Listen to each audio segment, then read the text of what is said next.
As the grim recovery efforts continue from that mid-air collision between an American Airlines commercial jet and that Army Black Hawk helicopter, many, of course, dealing not just with the sadness of everything that we've seen and, of course, starting to know who these victims are, but also flight anxiety.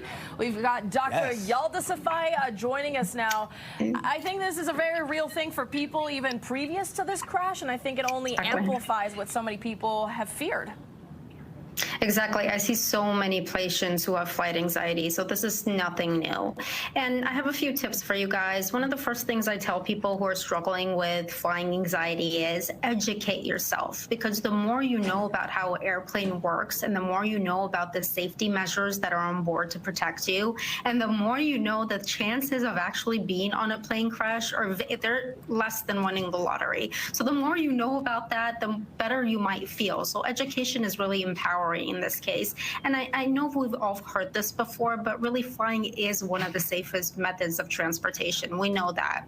A few other tips I give to my people who are struggling with flying anxiety is where you sit kind of matters on the airplane. If you know yourself and you know you get very anxious during turbulence, it might be a better idea to sit on the wings of the plane because you feel the turbulence a little bit less. If you're the type of person who feels like claustrophobic or feels like they're being trapped, sitting on an aisle seat might be more beneficial. And it really is, if you talk to the flight attendants, if you talk to the people when you're checking in, they are there to help you, and they will. So where you're sitting matters. I have one other tip is, this is what I do personally. I get really anxious during turbulence, so I bring something I really, really enjoy and like to distract me during the flight. I like crime novels, so I'm so consumed with my crime novel during the flight that sometimes I don't even notice the turbulence. I don't even notice sometimes when we take off. So having something to distract you during the flight might be beneficial.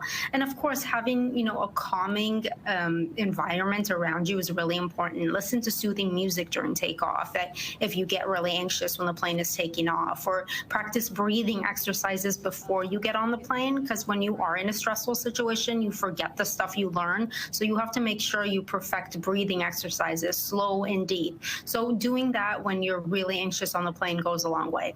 The last thing I got to say about this, though, if you are having paralyzing fear of flying, there are medications out there to help you temporarily, but please, and I'm saying this, please do not experiment for the first time on a plane, okay? Talk to your doctor, come up with a plan about what to do if you have paralyzing fear.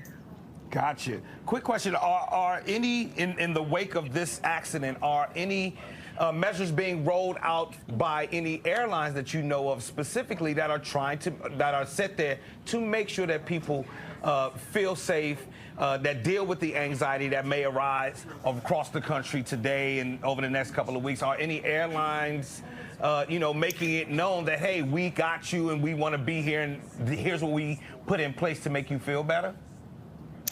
I don't know if they've ever done that, but I think if you are the type of person who gets very anxious, sometimes you got to speak up and stand up for yourself and really let the flight attendants know so they can keep an extra eye on you, and let the person who's checking in know as well. If we don't vocalize our needs, sometimes we're never going to get what we need. So I think it's really dependent on us to be vocal about what we need and how we can be comfortable on the plane. But I like your idea. I think these airlines should implement policies and, help at least give a little bit of instruction about breathing exercises before the flight takes off. So that's a great idea.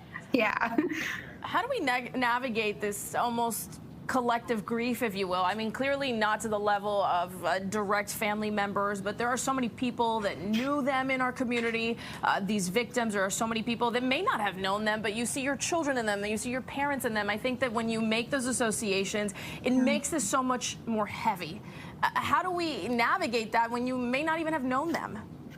I know, I feel the same way. My heart is so heavy for what happened, and I'm an avid flyer. I'm always on a flight, and I was thinking to myself, that could be my relative, that could be my loved one, that could be me. So this can happen to everybody, and I think we all as a nation have felt the impact of it. Our hearts are all heavy, but grief is a very complicated thing, and there's no one size fits all. So it's really customized to the individual, but I think it's really important for us to feel our feelings. Don't try to, push them down and go on with your life. Don't try to be tough.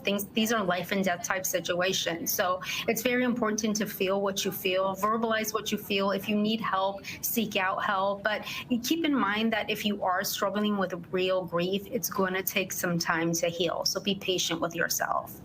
Yeah, I think for a lot of people that may not really display until you show up to the airport and you think about it, or in that moment in time. So many times we've flown in and out of Reagan National, and you make that association. You have to almost walk yourself through these emotions because it is a very tough time for so many. I have a friend who is a flight attendant who is now thinking of leaving aviation because of this was the latest in a series of things that she was like, okay, I just can't. The final straw, if you will. I can't deal anymore. And so, everybody's dealing with it in a different level of stress and grief and everything else. Well, Dr. Safai, you gave us some great tips there, and I think that for most people, those are good enough, especially for people who've got some flight anxiety, which I know a lot of people certainly do. You got to educate yourself because sometimes the unknown is what causes a lot of